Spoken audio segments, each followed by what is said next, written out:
And staying with the Ukraine-Russia conflict, we're now joined via Zoom by Professor Siphamandla Zondi, an acting director at the Institute for Pan-African Thought and Conversation at the University of Johannesburg. Professor Zondi, thank you so much for making the time to speak to us.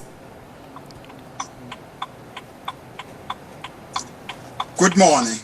Good morning to the viewers as well. I don't know if you were listening to that clip that just finished, President Cyril Ramaphosa saying that the position of the South African government is to encourage for mediation with the United Nations central to that process. But with so many moving parts, will mediation help in this situation?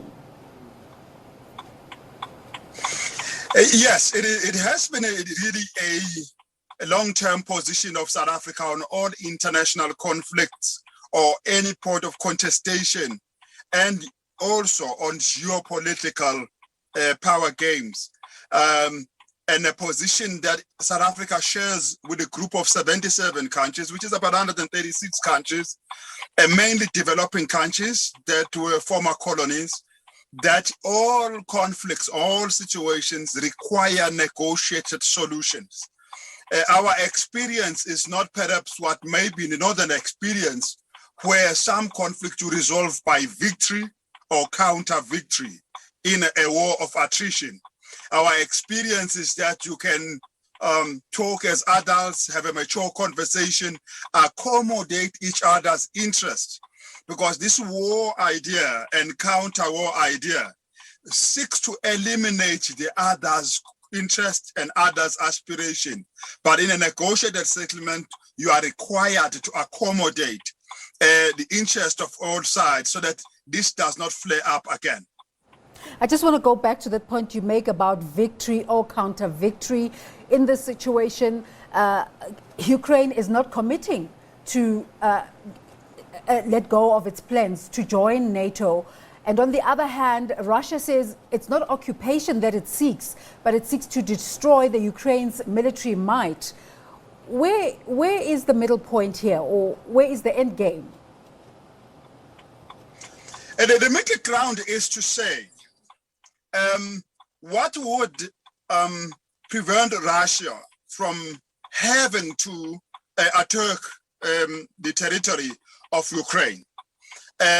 We know that it does not want a Ukraine that is a pawn of its arch enemies that are sworn to destroy it. NATO, which is a Cold War institution designed anyway to diminish, destroy the East, as it was called then, which is now represented by Russia, without Russia dominating the Ukraine. The second one becomes, what would it take for Ukraine to exercise fully its sovereignty without antagonizing its enemy? It is a false narrative that Lesotho, in our case, which is right within South Africa, is a fully sovereign state. It can take any decisions, but it can't take decisions that harm its neighbor. It is good neighborliness is also as important a principle as the principle of sovereignty. I am definitely free to take any decisions, but the decisions that I take and harm my neighbor may invite harm to me. And that is what you need to find. You need to find that where you accommodate Russia's thing without allowing Russia to dominate Ukraine, and then accommodate Ukraine's interest. It's very easy. It's possible. It won't be the first time. The two sides negotiated, leading to the Minsk agreement on the breakaway republics in Ukraine. They've done this before. It should have been done 4 or 5 years ago, but because we didn't do it, because the NATO also made sure it doesn't happen, because the sides were not put together, maybe the UN could have done more. Because those things did not happen, we have the conflict we have right now. It's sad. So much that I would like to talk to you about that, but time constraints don't allow us. Just one final question. 2 parallel meetings taking place, one on the UN side and one possibly mediation talks between Russia and Ukraine. Prospects of success?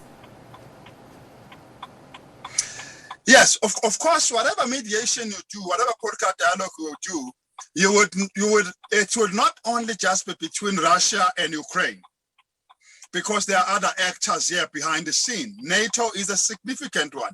You can't have a settlement on this issue without NATO agreeing and accepting that a military confrontation with Russia or a deliberate act consistently to antagonize Russia or shame it or diminish it will not work. At the same time, a conversation that allows Russia to realize that it simply cannot solve its problems militarily. It will have to negotiate. And if they find each other as partners, you might get out of this. But Russia has negotiated in the past, I know, but NATO has not negotiated in the past. That's my worry, that NATO is not a negotiating type. As I said, it's a military alliance steeped in the confidence about its ability to victor everywhere. It's the most heavily armed institution everywhere. It really believes in military solution, and it also believes in dominating the world. I hope they will have the humility to talk. If they don't, we are in serious trouble. Professor Zondi, let's thank you for your time this morning. You're welcome.